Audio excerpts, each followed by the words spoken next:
Hello, everyone. Welcome to episode 4 of the no. Yeah, I'm right. Yeah. Yeah, Wait, episode yeah. 4. Episode There. 4 of the Kong Roundtable. No King Kong versus. Yeah, that's what got me tripped up for a second. Today, as always, you're joined by me, Mulder, otherwise known as Faye, and Tanya here once again. And Crashier, per usual. today we are discussing the first real remake of King Kong, being King Kong from 1976. So, what would you guys give it out of 10?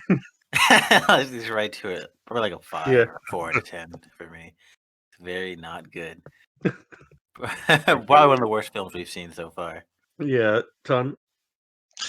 It gets a low 5 out of me.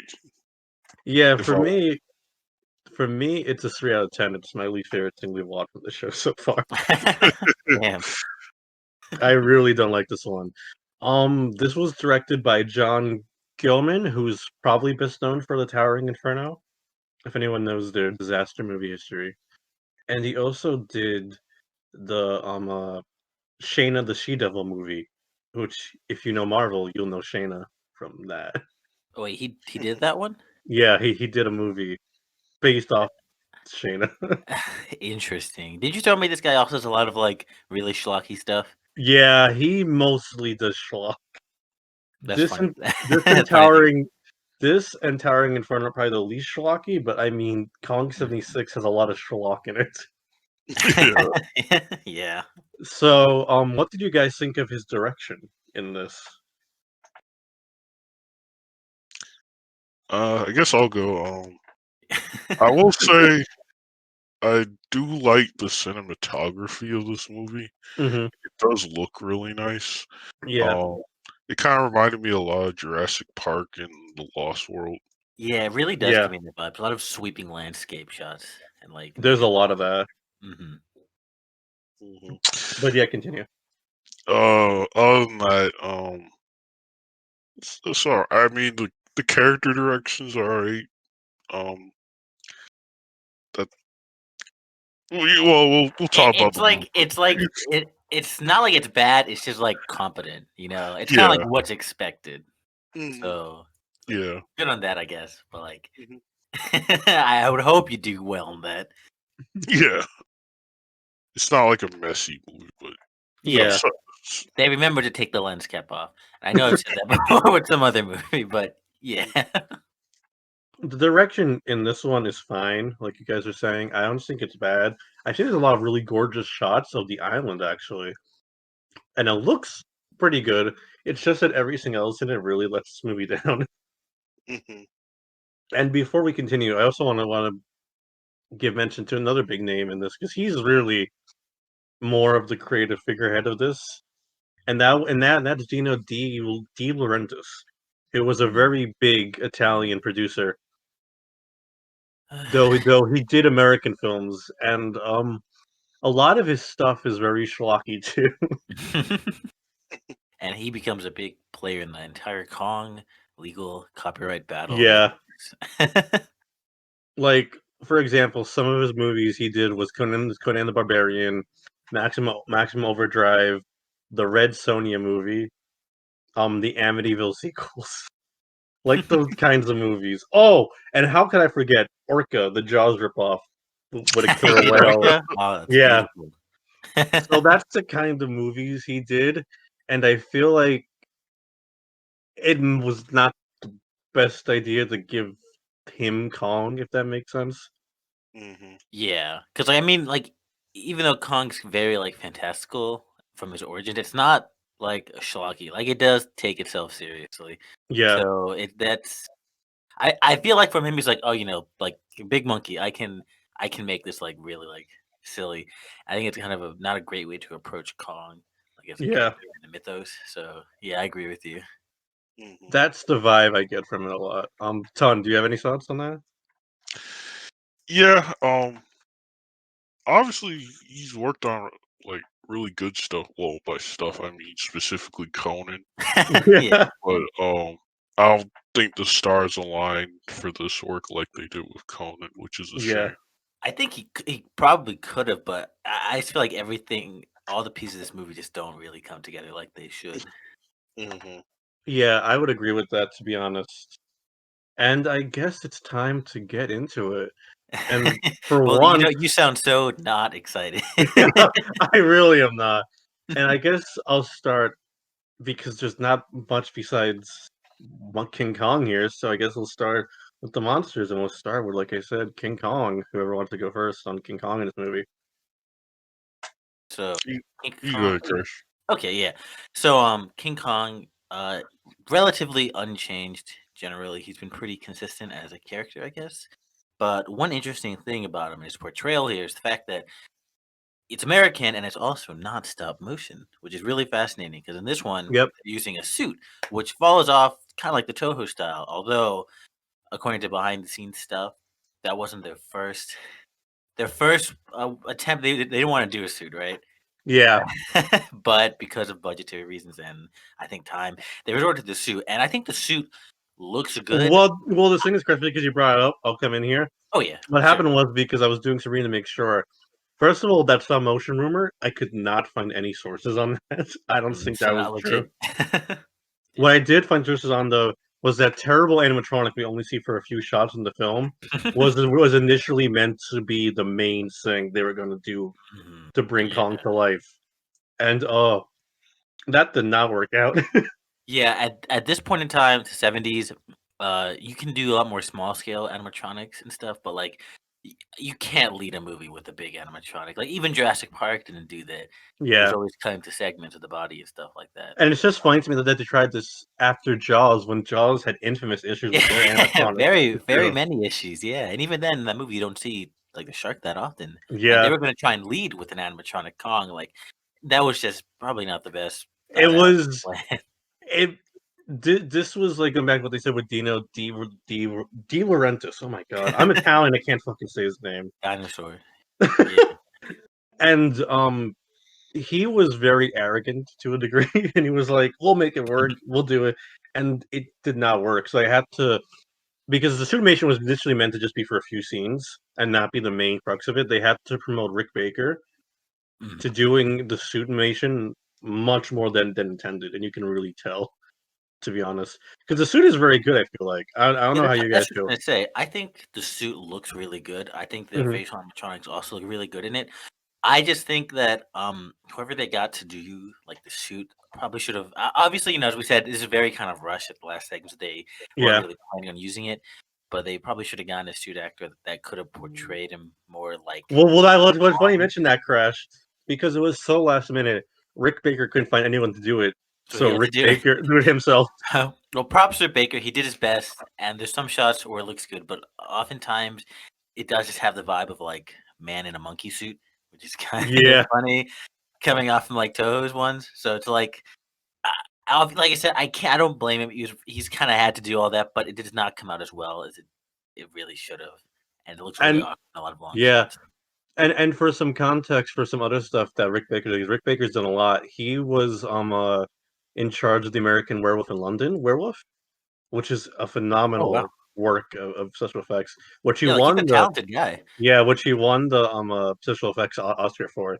He also did stuff like 2001 Planet of the Apes.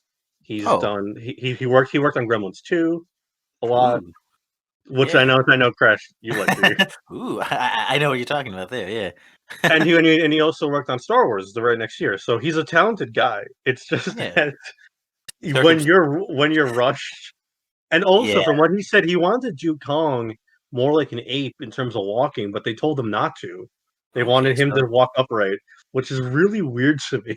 because Kong always has a hunch generally, even when he's walked on two legs, he's always The kind of like, only one who didn't do that was Toho, yeah. but I feel like with Toho But that if was you, more the Toho style. I was gonna say So because Toho has a very unique Kong identity to them in yeah, the way they portray him, and this is obviously meant to give off the same kind of vibes and feelings, original classic '33 Kong. So they should yeah, have gone more for that vibe. That's a really weird direction choice from them. I think they yeah, probably could have made him look more authentic if they let him walk like an yeah, ape. But yeah, it's unfortunate. yeah. But like you said, beyond that though, I agree that the Kong is fine. He's pretty much usual Kong. The only thing I'd mention is how much more horny he is This than movie is before. very horny. Yeah, but I think we'll save that for when we get to the human stuff because that's ties in there. Ton, do you have any thoughts on Kong? Yeah, in you this? guys kind of covered thoughts on Kong. The suit looks good. I actually like it a little better than the Toho suit, appearance-wise, I should Yeah, say. I would say that too. There's no man Same. boobs this time. Yeah, no man. He also doesn't have the goofy Toho eyes, which I like those, but it's a look. But I guess to kind of just come at it from a different angle, something else that's kind of not a shame with this is that I feel like the miniature work isn't quite as good compared to Toho. Agreed. Like the backgrounds and the miniatures that Oh, like Rick the Baker, sets and stuff. yeah, the sets that he like interacted with. Yeah, Which I because feel the wasn't good. big issue with those sets, I feel like, is they don't look anything like the island. Like when they cut to the sets they're using to do those scenes, you can tell it's not the same setting at all. It's something they threw together in a studio. Yeah, there's a weird, really jarring kind of look going from like the studio sets and like the environmental sets. A lot of it seems kind of like lighting and like the fauna they use. It just Yeah, looks different. It doesn't like look consistent or match. It's really strange, and it feels kind of I don't want to say like amateur, but that feels like something that you think they wouldn't like mess up we've and like mistake. planned for it. Yeah, I'm curious now where they filmed because it looks so much like Jurassic Park. Like you guys were saying, I'm curious where they filmed. Let me see. Where did they film?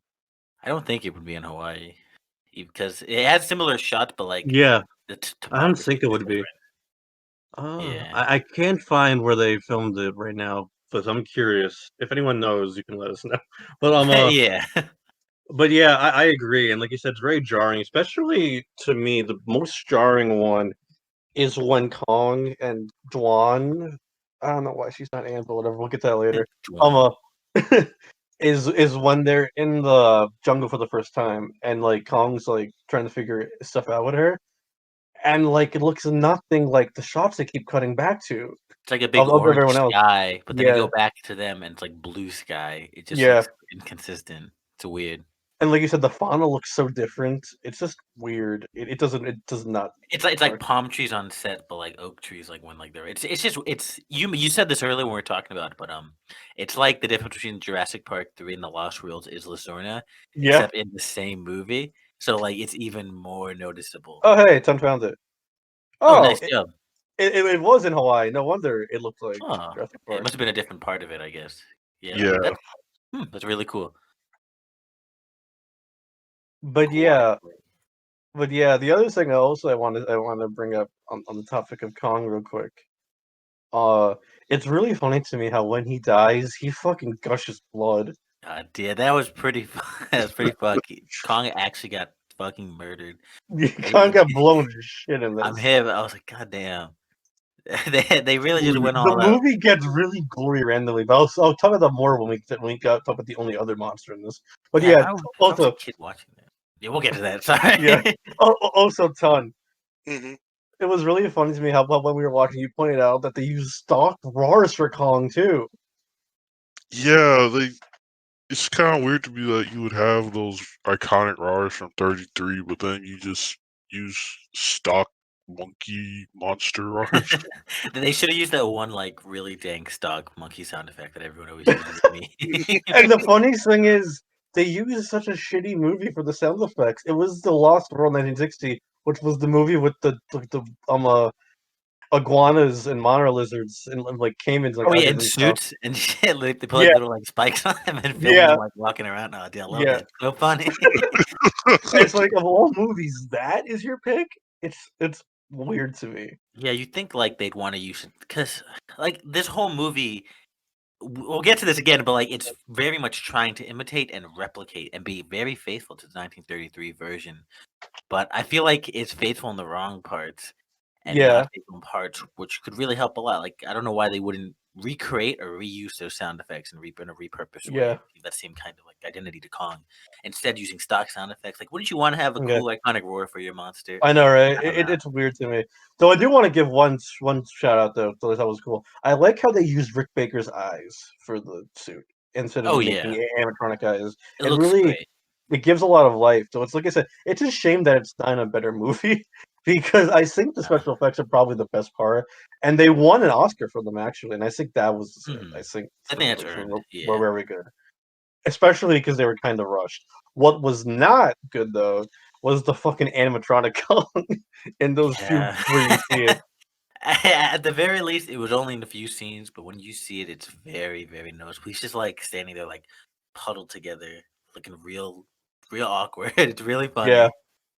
Also, though, also I wanted to mention, I got reminded, this is the most aggressive Kong too of all the Kongs. Like he actively kills people in this one for no reason sometimes. Like when he breaks out and he's like stepping on people and stuff.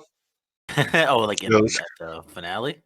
Yeah, I guess you could just be like, oh, he's just fucking like in a rage or whatever. But this movie in general is a lot more violent. yeah. It's weird. But yeah, does anyone else have any other final thoughts on Kong before we move on to the other monster? Yeah, I just probably say Kong moments are probably the best, I guess, in general. This movie because everything Okay. else is not that good. Mhm, Yeah. Yeah, I think this movie kind of paves the way for more sympathetic portrayals of Kong. mhm. We'll go into it when we get to the human stuff. I don't think it's quite as well executed, but Rick, what was his Baker. name? Rick Baker's acting is really good Mhm. for like the intimate moments. I Yeah, agree. I would agree. Okay, so Time to the rest of the fabulous monsters on Skull Island. yeah, I was about to say, in a big break from even King Kong versus Godzilla, there's only one other monster in this movie, and it's a giant snake that comes out of nowhere. Oh, and it dies very violently.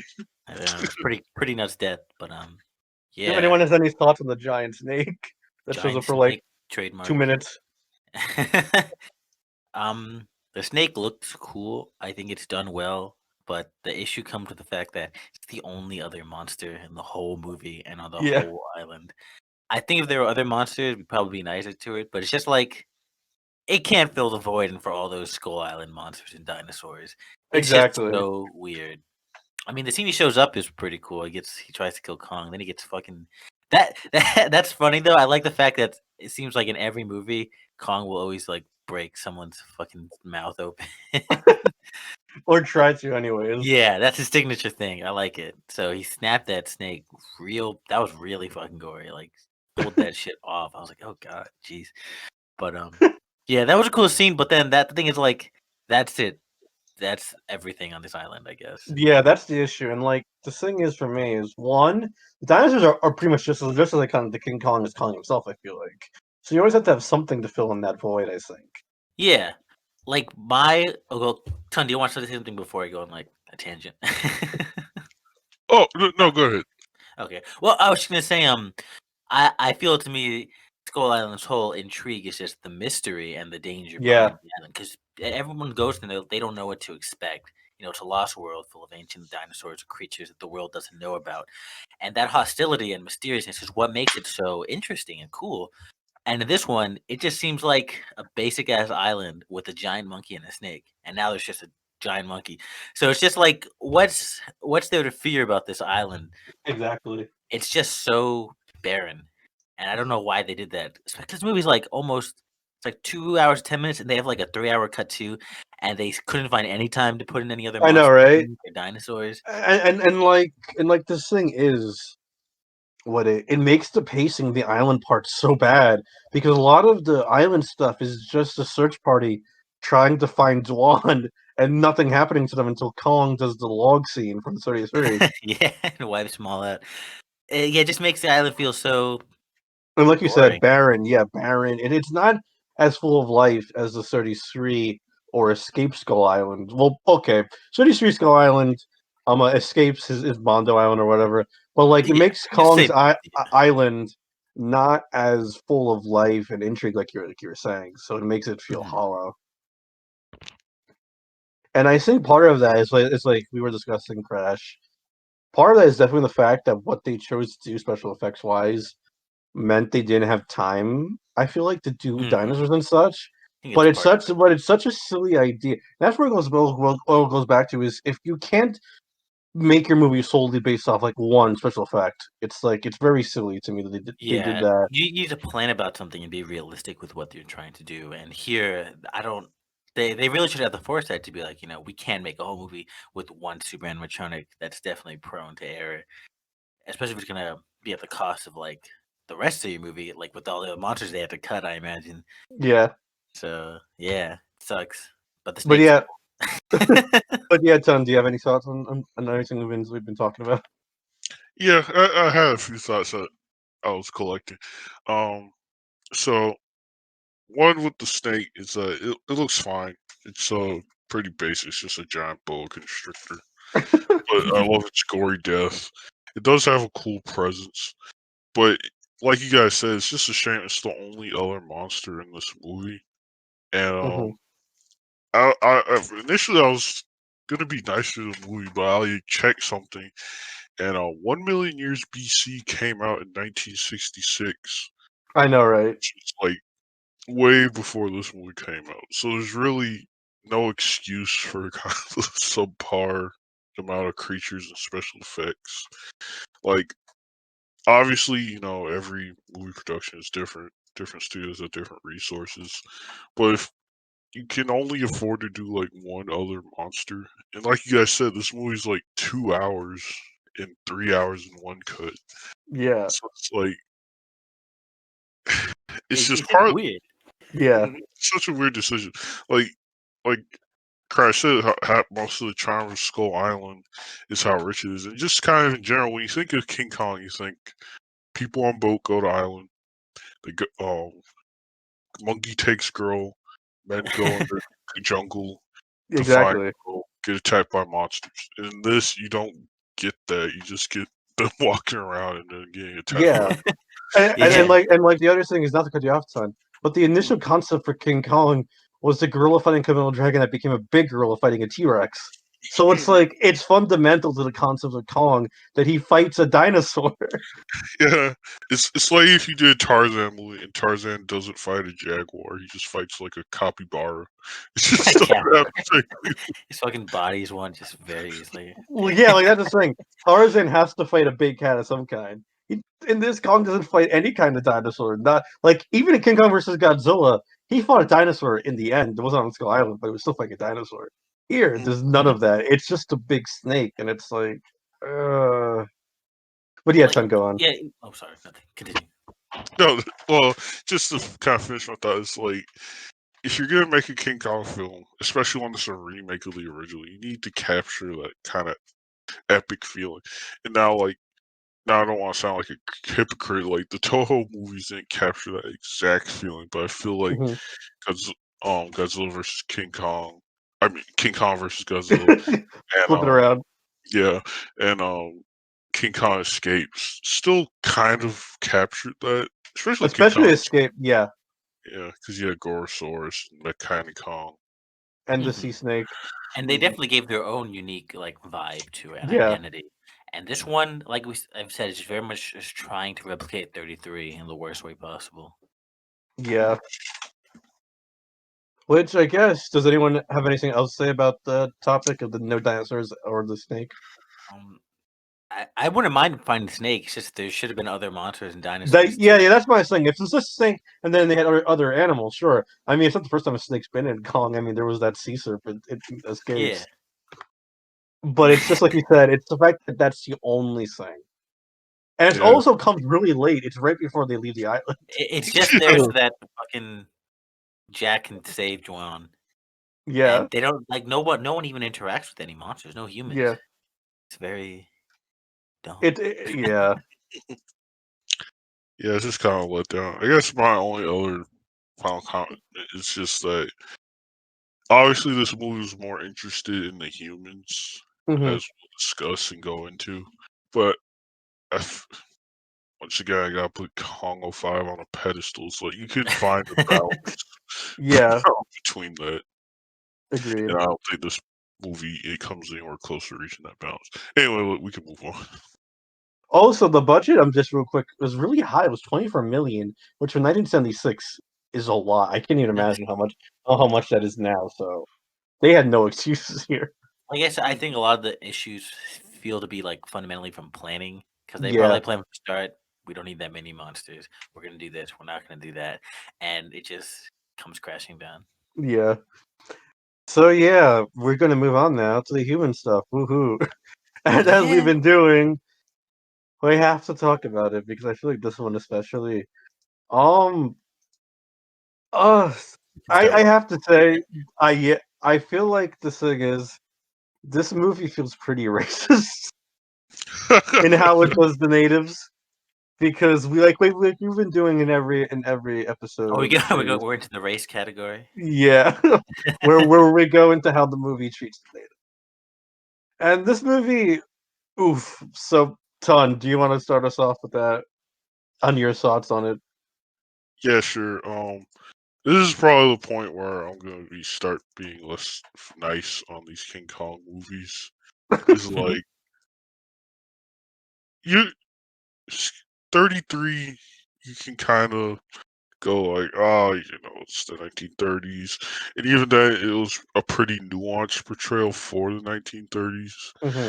Then with the Japanese ones, they kind of reimagined the Skull Islanders to be more Pacific Islanders. Still kind of stereotypical, but a little more nuanced, etc., etc. This movie's just fucking racist. um, part Like, of the part of the more kind of like sexualized nature of it is like the fact that the Skull Islanders clearly want Anne because of how beautiful she is, rather than like her just being unique. Sacrifice to Kong. Their aesthetic and costuming is way like they just double down on the African aesthetic to make them look like stereotypical tribal Africans. mm-hmm. Even more so than the original. It's just very. And it's like come on, this was the 1970s. You got the civil rights movement going on. You have just this was a way more modern time Yeah. in America, so there's really Well, not much. like for context for all of us, because we're all in our 20s, our parents would have been bored by now. So it's like, Mhm. come on. It's just very poor, and like you said, they get rid of like all the nuance because like at least even in Kong 33, the natives did team up with the sailors to like stop the Kong attack or like Mm-hmm. to work together to close the gate. There's not like a single scene like that in this movie. Nope. They kidnap Dwan and then they dip. They get scared Yeah. away and then they never come back. And they're just like assholes in this one. It's And so it's such a weird thing to me. You're gonna drop the dinosaurs, but keep the racist natives. this is what I'm talking about. Their priorities in being faithful are very misplaced because they'll keep shit that doesn't need to be kept, and then they'll remove shit that at least could have added some nuance or change. Yeah. Like I said, even just having natives be helpful and not just be like one dimension. Like, oh yeah, we're awful and racist, and we want to kidnap Juan because she's a pretty white woman. It's just like I don't get their priorities in making this. And not to mention too, speaking of race, they keep fucking Charlie the Chinese cook. Like, that I, was the I'm extended cut, right?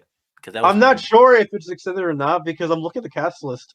They have someone credited as Chinese cook, so it's like yeah, maybe he has more in the extended cut, but it's still really maybe. dank to me that you would keep that element of everything. Yeah, that's what I keep saying. I don't get their choices in this because I feel like if you're gonna keep Charlie, you'd want to redo him and make him an actual like nuanced character that doesn't have any of the racism. But But like if you're not gonna here, do that, why would you if do that? he's who I think he is, who's the guy giving him a Yeah, Fred, that's the what, if you're just asshole. gonna keep him the same way he was in 33, why would you do that? Like just Yeah, because all of a sudden you get rid of his like dank, like the way he talks, like that doesn't make it any better now. If you're gonna keep him the same, like low effort, like just racist stereotype, it's just very it, stupid. yeah, it's confusing to me. Oh, and Ton, I know you said that you felt like Kong here felt more like a black stereotype. If you wanted to get into that. Oh yeah, sure.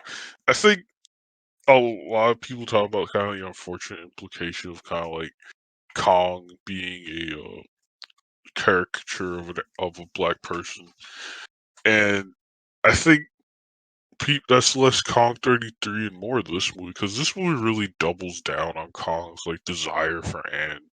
They have a lot of like weird sexual tension scenes, and Not like to mention the stuff where like Fred, who's the Carl Denham's in him, is like, "Oh, he was gonna rape you." It's like, what the fuck, movie? yeah, that was a really awkward. He just outright drops his Very like, weird. yeah, this movie's just awkward at times. Yeah. But yeah, sorry, go on. hmm No, so I think if there's any Kong thing with unfortunate implications, I think it's more this one, if I'm Yeah, honest. I feel like that's just like a side effect of the way this movie was really horny for some hmm reason. I don't know why. yeah, I really don't get it. Like, especially with Dwan, she's always in like revealing clothes and stuff like that. It's like it's really strange to me. hmm Mm-hmm. But I'm also get more into Dwan with the character stuff because there's a lot to say with her. But this Yeah. movie feels very sexist to me too, in a lot of ways. Even hmm more than 33, which is saying something. Yeah, definitely. Because like Dwan is the only female character in the film, but And she's the lead. she Well, acts like a fucking child. yeah, Mhm. we'll get to that. Let's start with Jack first, I guess. Okay, yeah, sure. Just and Which by the way, because there's weird name changes, so I'll say if anyone's meant to be somebody. So yeah, yeah, the first like main character, of course, is Jeff Bridges as Jack Prescott, just not precious. Jack the Fresker? I forget. Jack Darrow. No, Andorro. That's not Jack. Driscoll, I think. Yeah, Yeah, that's it. Jack just scroll. it's There's close. too many. There's too many DD last names in Kong. Holy shit. But yeah, Yeah. he's meant to be Jack Driscoll with a random last name. But yeah, Crash, go on because you were excited. Well, just because Jeff Bridges, he's Yeah. epic. Yeah. So I'd easily say Jack's probably the best character in this movie. Not that that's saying a lot, but probably the most interesting one, at least, and the one that you don't really like hate, I guess. Although his motivations are very strange and misplaced sometimes. Yeah. So he pretty much fills in the same exact role as Jack in the original. He's the hmm heroic guy. He stows away on the ship, and I mean they don't throw him off because they're like, oh, you're kind of useful, I guess. And yeah, he fills fundamentally the same exact role, Yeah. except he doesn't hate He women in this one. and he's also not from the part of from the beginning. He's also Yeah, randomly a paleontologist, which I mean, I yeah, guess he's I mainly here to drop exposition and yeah. always be right. It's funny because people critique King of the Monsters for like having Mark Russell always be right, but he's not. But in this one, I feel like Jack Prescott is always meant to be right, and it's really obnoxious to me. He's kind of smug. It's Yeah. definitely kind of dank at points. But like I said, I think he's the most tolerable character hmm because he's not just like a piece of shit or really Yeah. weirdly characterized in this one. He Though definitely has I think it helps that Jeff Bridges is such a good actor. yeah, So I think Jeff Bridges is definitely a big part of that. I think he gives him a lot of natural charisma. yeah, But yeah, but he has a lot of like weird moments where like he's yeah. supposed to be like a good guy, but he'll also like swallow his beliefs to like become famous, and then also be Yeah. like, wait, no, never mind, I'm still a good I guy. know that was such a weird arc to me. Like he was just never mind. I'm not doing it anymore. It's like okay, but he's already here. Why are you feeling bad about that? Oh my, Yeah. it's really. But I think the oddest moment to me with him is the bit where Kong's fighting those guys on top of the World Trade Center, and Oh they had the yes, that's flamethrower, so good. Yes, and like Kong kills them, and fucking Jack's like, murders them. yeah, Yeah, yeah. It's like that's what? good. It's like That Jack, those part people are is dead. They had families, Jack. It's very it's very weird. There could have been a lot more nuance there. I don't know. It's just because it's like I know we're supposed to sympathize for Kong, but you're doing it in the worst way possible because you're just Yeah. like just murdering people, and you're having your main character get like hype about that. Yeah. And okay, that was one thing. Because in the movie they're like, "Whoa, those guys, what are they doing? I didn't send them up there. They're going AWOL." And like, I think that was 100% like added in just so that we wouldn't feel bad for those people getting Exactly. murdered by Kong. But then Kong destroys 2 helicopters anyway, so it's like Awkward. But yeah, it's very it's weird. Jack's a weird character, yeah. but he's better than we're gonna talk about next. But Yeah. I'll let you talk next, Don or Mola, whoever wants to go. Oh, but I guess I said my thoughts on Jack. So Oh, Ton. yeah. So Ton, do you have any thoughts on him? Yeah, Jack's an interesting kind of reinvention. First off, Jeff Bridges, excellent actor as always. He does a good job here. Though I think Jack's kind of a weird reinvention because it's like he's kind of like he's kind of the generic Hollywood scientist in a specific field who's a expert in all of science because he's a paleontologist. He's also an environmentalist, and he's a biologist. So many. Plus he's also a doctor too, which is really funny to me. Yeah, and I think I don't know if I like that reinvention. I think kind of the charm of Jack in 33 is that he's just this. He's your average Joe. Yeah, that's true. With little adventuring skills, but yeah. Yeah, and it kind of just plays into kind of his inconsistent character because he's supposed to be different from classic Jack, but at the same time he still has to do all those things that classic Jack does. So it just leaves kind of him feeling odd at times. He feels kind of symbolic of the movie's issues of being too different, but not different enough. Yeah, exactly. It's like changing things while also trying to keep like the backbone of the original the same, and it just feels weird and inconsistent. Yeah. This is like they want Jack to care about Kong, but at the same time he has to not care about Kong enough to focus on Dwan. Yeah, Dwan. He's got that rocking hair. Yeah, 70s hair. 70s bridge. Yeah, it's so kind of funny to me is that he has this big moral objection to them going on an island, disturbing the nature, messing with Kong. Oh yeah. They see those Skull Islanders. He's just like, oh yeah, get your guns out. I know, right? Speaking of that, the weirdest thing to me with the natives in this movie is they try to do lip service about, oh, we took away their god, how they must be so broken now culturally.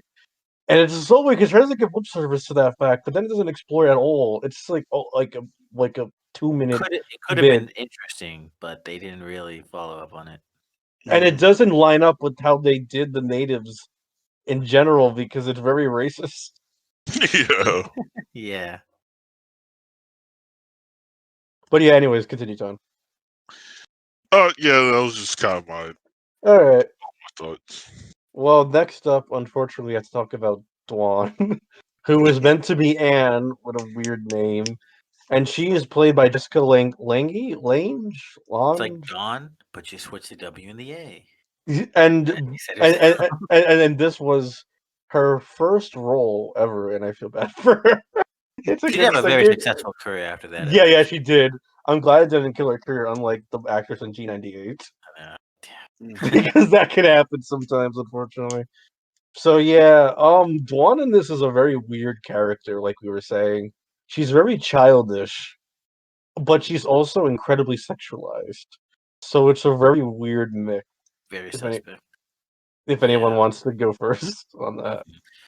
I was very caught off. Okay, from the start, I was like, okay, because I mean, they have a line where they get her off the boat, and they're like, oh, she's gonna be in shock, or I forget what the word they say, where it's like crazy after some like trauma or whatever. Yeah. So I was like, okay, that's why she's acting so weird, because she's been through a lot. She's like the only survivor, so she's just kind of like in shock there, whatever. But then she just keeps acting like that.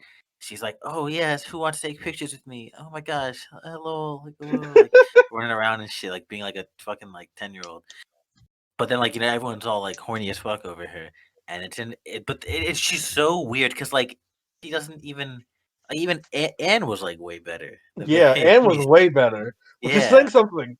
I know, because like at least like Anne acted like a fucking adult. You know, she was an Yeah. aspiring actress, and she would like do her shit there, but like she had self respect for herself. This one's like Juan is just fucking like, oh no, take me to the island. I want to go to the island, please. They get there, and he's like running around like playing with the sand and shit, like Yeah, posing. it's really weird. It's just she Yeah, doesn't feel like an adult, like you're yeah, saying. like there's a part where she's running away and Jack's like, how many times to tell you not to run away? Like you're scolding your fucking child, like when you're running at the beach or something. It's like she's just acts like such a child, and it's really weird. Like they made their one female character like so infantilized. I Yeah. forget how you say that, but infantile. Infantilized. Yeah, it's just really weird. I don't know why that's the direction they would do for her. It's I mean And like there's no reason for it either, is the yeah. thing. Like, why wouldn't you want to keep like Anne's character consistent from the original? She was like the leading woman there, and here you just reduce her to literally just like horny fodder for Kong.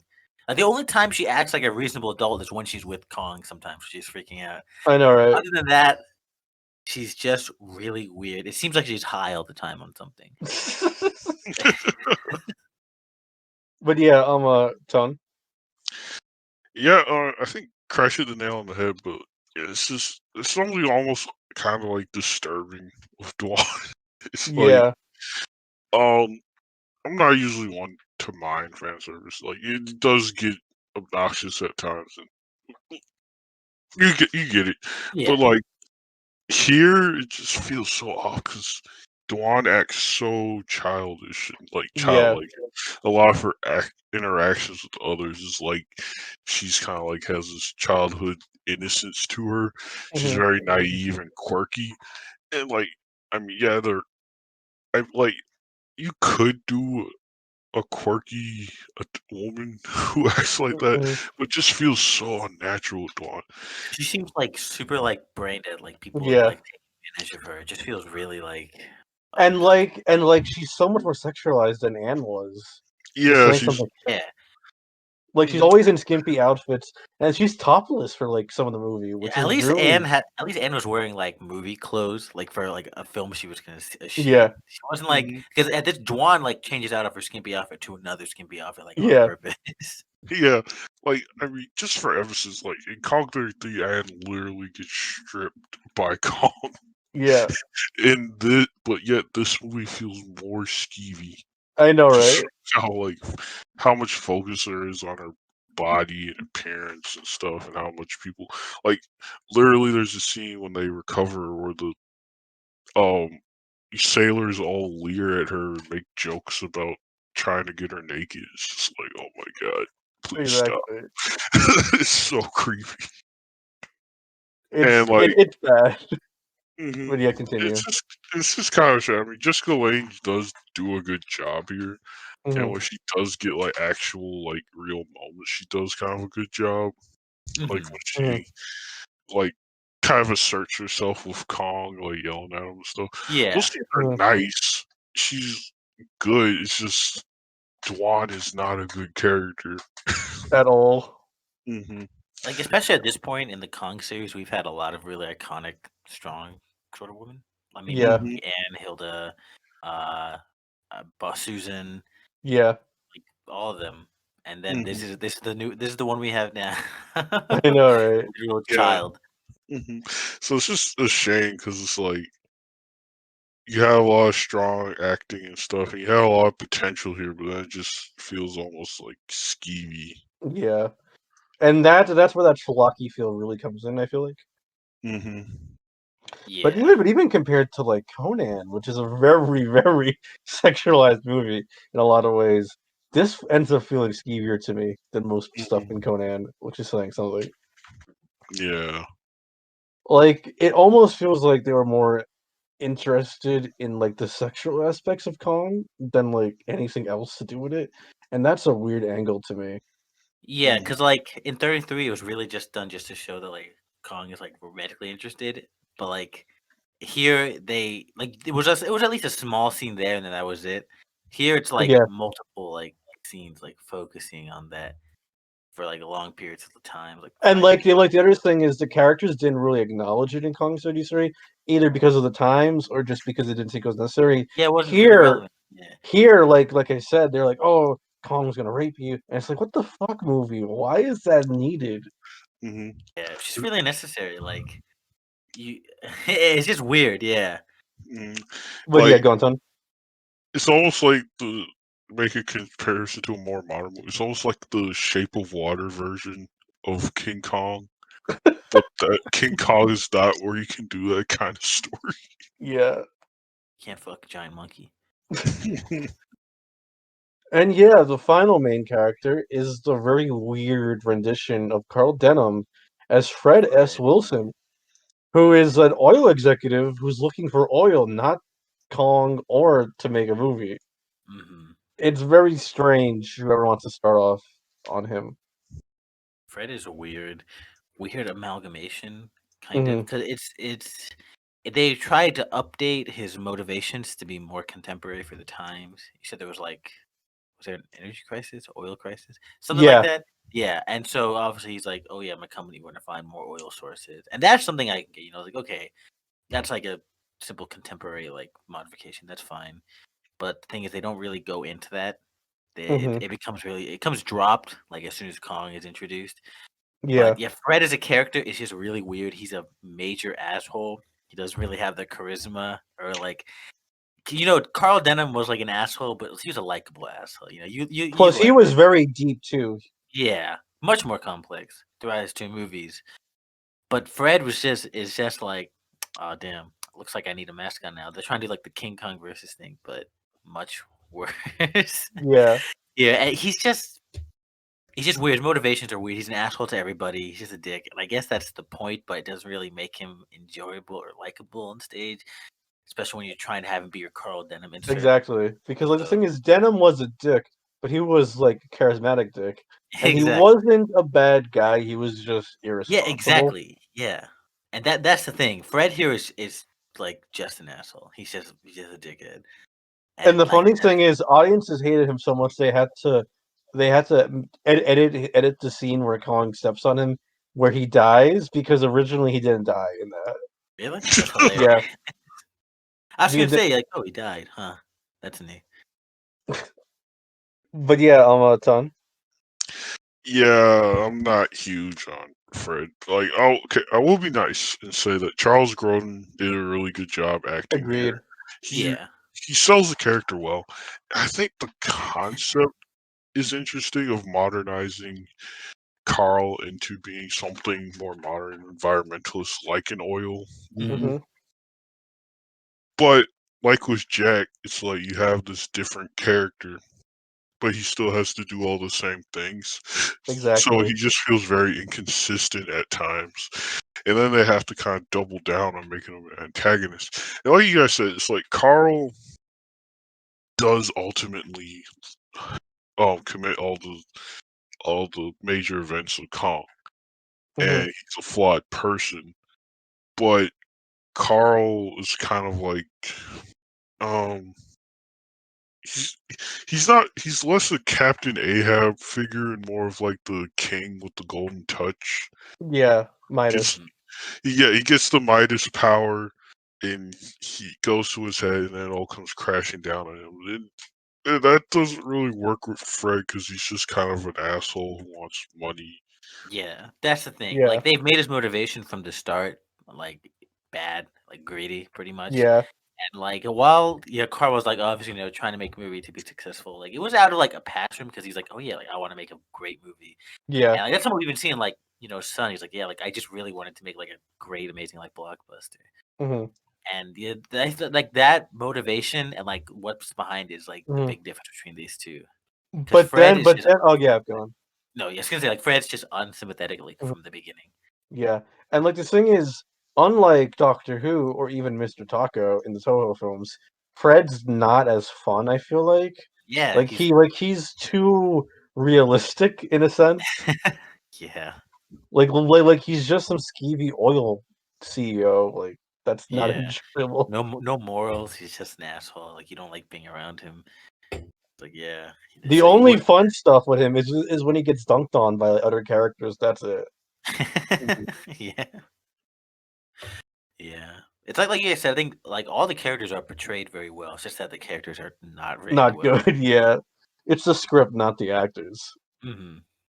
Which I guess, does anyone have any thoughts on any of the other more minor characters here, or should we move on? I'm trying to think. There's not really That many other many, characters that yeah. get a big. Oh, there's Yeah. there's Bones. Yeah, what I was gonna say. I think it's really funny to me how they threw in a black character as in to try to like make up, and it's like, no, that's not how it works. You can't just throw in a black guy and expect the racism to be okay. At least they didn't kill him off. The Yeah, only survivor. besides Jack. Mm-hmm. But yeah, does anyone have any other characters they want to talk about, or should we move on? Nope, Yeah, not there really was- coming along. Okay. I can't think of any. All That's right. it, really. I feel like the final thing which I want to go into, though real quick, I want to say also, the score for this movie is very good, which was done by John Barry. Mm-hmm. He did a really good job. Oh wow, he's worked on a lot of films. Okay, that makes sense. Mhm. Even He's the done worst a films lot. can have really good composers. Exactly, that's the funny thing. Oh hey, no wonder it's so good. He did the James Bond score. He made the Bond theme. Oh, Wow, that's well, that's really funny considering that time we were looking for that one G98 song where the Yeah. composer for G98 made the modern rendition of the James Bond theme. Yeah, I'm noticing a pattern. yeah. That's funny. So yeah, no wonder the score is one of the best parts of the movie because it's done by an amazing a composer, which is like we've talked about Crash. That happens a lot. Yeah, and any media, like the people behind the music and a lot of the other things have nothing to do with like the quality of the film itself or what goes on Yeah, there. They're just doing their own thing. They're unfortunately. like, I need to make music. Like, all right, they'll do my best, and then they do Yeah. usually. Yeah. But yeah, beyond that though, what I wanted to say was I feel like the last big topic, unless anyone has anything else to talk about, is what we've been discussing, where there's too much adherence to 33, but not enough, if that makes sense. If anyone wants to talk about that. I guess Crash, you can start because I feel like you've been talking about that a lot. Yeah, like if you looked at a plot synopsis of this movie, it'd be like identical to 33. Everything plays out about the same as you would, but there's a weird Yeah. priority over what they wanted to keep authentic and what they didn't. Yeah. And yeah, we've talked about a lot throughout this. Like you've heard like character motivations, like lines, but character Mhm. fill-in roles, events. It's just really weird. And what ends up feeling like it's just a worse version Mhm. of 33 in a way, honestly. Yeah. Because it goes through the same beats, but without the same charisma, like charm, like funny shit, like literally everything about that. Like you want to see cool like inhabitants of the island, you don't get to see that. You get Yeah. one snake. You want to see you want to see like Kong like look like have like really cool special effects. Not as much charm as the stop motion. Yeah. You know, characters that are at least interesting to watch and see. No, unfortunately, no. Yeah.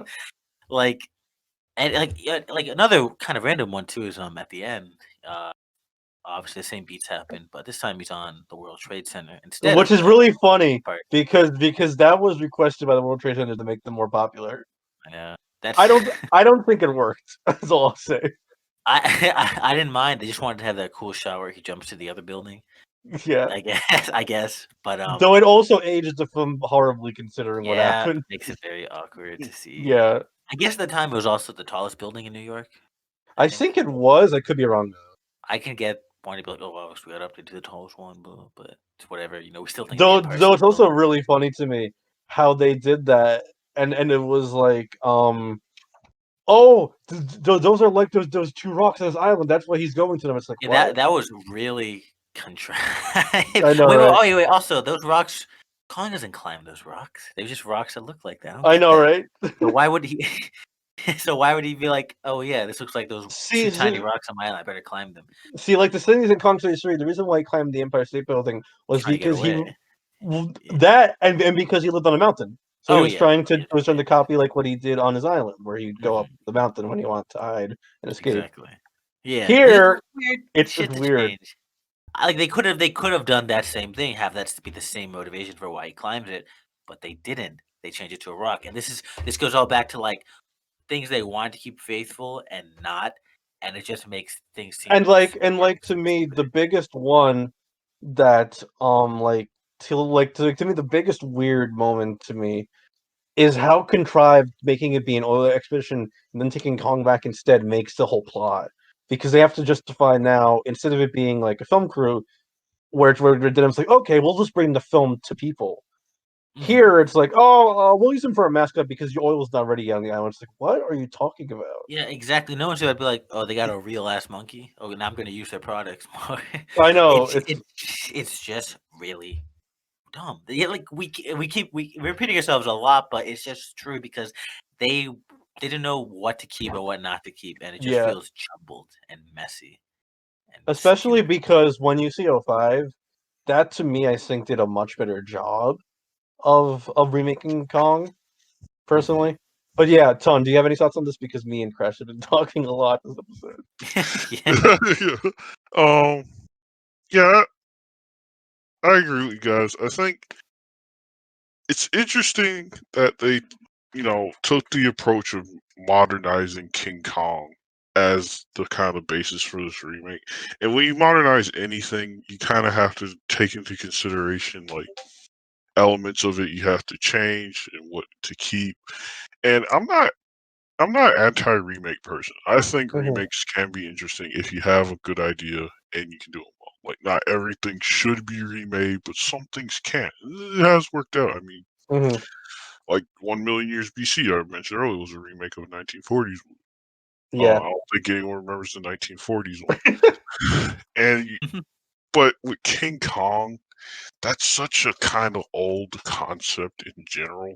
Mhm. Like you have the whole romantic thrill of adventure in a strange exotic land, and you bring back something ancient and primal from it into a city. That's a really Mhm. like kind of romantic idea. But like when you have like this modern setting, it's like you have to come up with such a contrived reason why they have to be there. So you have the Yeah. oil company instead of a film company. Then you have to come up with such a lofty excuse. And then just a lot of that charm is there. It's like Yeah. you can't have a jungle full of dinosaurs because it just you can't. Well, partly because they couldn't afford it, but also just because they're not as big a threat to people with machine guns. Skull Island isn't really an exotic place. I mean, this is 1976, so this is like 1 year before the Vietnam War ended. Yeah. Humans had already been on the moon. We kind of know what Earth looks like, so it just Yeah. doesn't feel like this exotic, mysterious place, despite them trying to set it up to be. And there's just no real romance there. And even then, with the final fight, it's like instead of the iconic biplanes, they have Huey helicopters with Gatling guns. Like, oh, it just feels so Yeah, contrived. the vibe is just very different when you do it like that. Also, it's at night, which is Yeah. not really a big deal, but it just looks different. I don't know. Yeah, Yeah. it doesn't have that same look.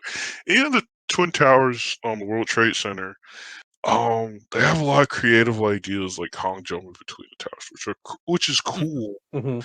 Yeah. But they don't really take advantage of the shots Yeah. because of the pseudomation. Could So have they have like a little Donkey Kong, like shimmy between both the towers. Yeah. And if you're gonna use those two as like gimmick, you should use something unique to them and not just have them Yeah. climb and then jump. Yeah. yeah, like it just doesn't work out. Like if you had made this movie with CGI, maybe that could have looked cool. Well, you Mhm. couldn't do that Mhm. now. Yeah, back then. Or But, or now. Yeah, that's true. I guess CGI wasn't even a thing back then. No, yeah, not even close. First CG Mhm. movie I was gonna say they was could do 1991, I believe. yeah. I was gonna they could do like a distant shot and like CGI like a But here's the small thing, Kong. though. That's not If possible. if they did stop motion, which I want to add, Ray Harryhausen was still working. They were still using stop motion for films, Star Wars, and that used stop motion for their stuff. Why would you not do Kong stop motion when he's iconic for being a stop motion creature? It's very strange to me. Yeah. Who knows? It's very, very not epic. It's very unfortunate. Just everything about this movie, because in the end, if I want to see a classic Kong story, I'm gonna just watch Kong 33. Yeah. I yeah. can get the same story at a better pace, better everything, except like even racism, like somehow it's better, Better and in a action much figures. shorter way too. Exactly. And like the thing is, to me, like I was saying, I feel like almost this movie might have been better if they just made it a straight up sequel to Kong 33 I love that idea. instead of it like I think the most genius move Return of Godzilla did, which was a similar like attempt to revive an iconic monster after a hiatus of sorts, was they made Return of Godzilla a sequel to Gojira. They ignored the rest of the show era and they Yeah. just were like, oh hey, here's our sequel to later. Gojira. Yeah, Here's the new Godzilla. We're gonna put him into a new setting, modernize it, new themes, etc., etc. I don't get why they couldn't have done that with Kong. like I think being able to use like the natural passage of time as like a story element, like when it's like realistic and matches up, is really interesting too. Like they could have done that Hmm. with Kong too. It could be like like 40 years ago we had that pretty traumatic attack like in New York City with the fucking ape. Yeah, And they could find some way to work in like Skull Island again. They could bring back Kiko. I don't know. They could work something in. Just something better that's not just a worse version of 33. and then they could have even like kept the oil angle, made it Exactly. where like they saw pictures from the exhibition, like, oh, we could mine oil here, and then Like, yeah, instead like of with the having oil deposit. Yeah, they and go instead of back. having and like instead of having to bring Kong back, they could have said all on Skull Island, like stuff like Exactly, that. yeah. It's just odd to me, and it's really the start of that issue of Kong movies not doing enough to feel different. Mhm. I feel like, but yeah. Does anyone else have anything else they want to talk about with Kong on my Sunday section? Should we wrap up? Yes, actually. Oh yeah, Okay, so we have to bring back this other classic Kong segment of our show, and that's what the fuck is up with oh the yeah. naming conventions of this series so far? So, in our last episode, we thought that in this movie they would use the word Skull Island to describe the island, and in this one they don't even name the island. They don't even call it anything. It's just Yeah, unidentified island, and so once yeah, again, I'm like, what the fuck? When do they call it Skull Island? and we looked after that being Mhm. crashed because I swore it was this movie that started it. It started in the fucking promo materials for Kong 33 that they started Crazy. calling it Skull Island, and that name just stuck. And Yeah, it was was like a it was promotional name that yeah, was. It's like I don't know how to explain it. It's like stuff you see in advertisements become like yeah, the norm somehow. yeah, and like the thing is, it only first officially called that in Kong '05, which is wild to me. Yeah. You said it best, but it's like probably one of the best examples of like expanded universe material becoming like mainstream canon Yeah, in a way. Because that name, like ever since I saw like King Kong, it's kept like, oh yeah, it's Skull Island, classic. But it's literally never used until it's like 70 years after that movie came out in an I know, official right? capacity. That's insane to me. It is. But and the next thing is, yeah, They this don't. movie is They it's called barely King call Kong, him King but Kong. yeah, and they call him King Kong like twice in the movie, and that's when they're displaying him. And the Hmm. weird thing you pointed out was the fact that they have banners on there, but they don't even have King Kong on the banners. They It's just say Kong, Kong. Yeah, because even in 33 they never said it, but at the very least they kind of had like the a clever banner. way. Yeah, clever way Yeah. to tie it in. Like they're like trying to hype him up, like, oh shit, it's King Kong. They have the banner that says King Kong. They don't Mhm. even do that here, so it's like, where did that name even come from? They just drop it like they said it the whole time when it's the first time they say it. But then they keep calling him King Kong. Even like Jack and Dwan call him King Kong at Yeah, like times. they It's could like have had what? like one line on the boat where he's like, say like, I want to make him sound cool. What about like King Kong? How does that Yeah. sound? Like something like that. That's a natural way to it's like You make see, that I the have to name. wonder if part of it was from that legal issues they were having of the lawsuit. And I that's the wonder if yeah, that was exactly. part of it. And maybe that's why they call him like Dwan and Fred and all these bootleg not Ann and Carl names. I know, right? I wonder, but it's just such a weird. But then the whole legal stuff as a whole, that could be an episode in and of itself on how complicated that is. The Kong But copyright case. but this movie is what really kicked off the big one.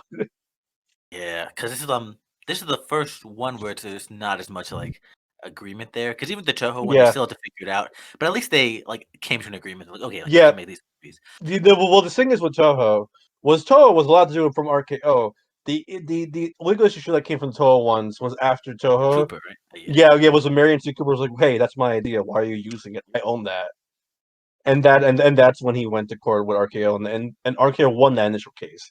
Then you got case number 2, which had Universal, Paramount, RKO, and Marion T. Cooper's son all involved trying to figure out who owns Kong. It's And that nuts. became the big issue. And then fucking one day Dan Hartles is like, "Hey, can I make a Kong remake?" And they're like, "Yeah, sure." Like, wait a minute, I didn't check the copyright, but it was too late. He already made the movie, and that just another fucking like variable in this Kong mess. I know, right? But yeah, next time we'll be covering the sequel to Kong 76, which came out 10 years later.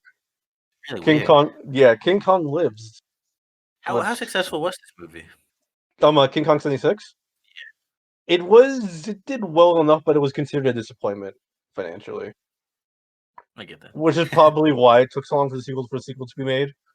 And then the sequel bombed, obviously, when you wait 10 years. But King Kong died. How does he live? Doesn't Well, make sense. we'll find out next time. He didn't die. Wink, wink. I don't know. We'll see. But yeah, Ton, do you want to give your closing thoughts on Kong 76 for us? Sure. Honestly, this movie's kind of a letdown. Not my favorite of this whole series, honestly. Usually I'm kind of forgiving on movies, but when it comes to recommendations, if you want a nice modern film that recreates kind of that classic romantic adventure feeling with giant monsters, watch Jurassic Park. But I mean, if you're a giant monster movie fan, give this movie a watch. Give your opinion on it. You might like it more of it than I did. I didn't like it. Sorry. I feel like as a remake, it's pretty disappointing. I think 33 does a lot of it better. I don't think it's the worst thing in the world, but it's really not good. And considering what's about to come up next in the Kong world, they have much better options to pick from. Unless you're like a Kong enthusiast and you want to see the whole series and see how it's evolved, I wouldn't really recommend it much. Although I will say, give it props because it did inspire Confrontation. Rest in peace. Oh yeah, that is one little cool thing with it. But yeah, it's not the best. Would not really recommend unless you really want to see Kong have a Kong moment. I don't know. Yeah, for me, but summing up, this is probably the least favorite thing we've watched on the show so far. And we've covered G98 and Godzilla vs. Megalon, and I think this is worse than both of those. I'm not big on it. I think it's gross. I think it's very skeevy. I think it's very boring. I wouldn't recommend it unless you're a diehard Kong fan who wants to see everything. All right, this has been episode number 4 of the Kong Roundtable. Like I said, next time we will be covering King Kong Lives from 1986. Until then, thank you for listening and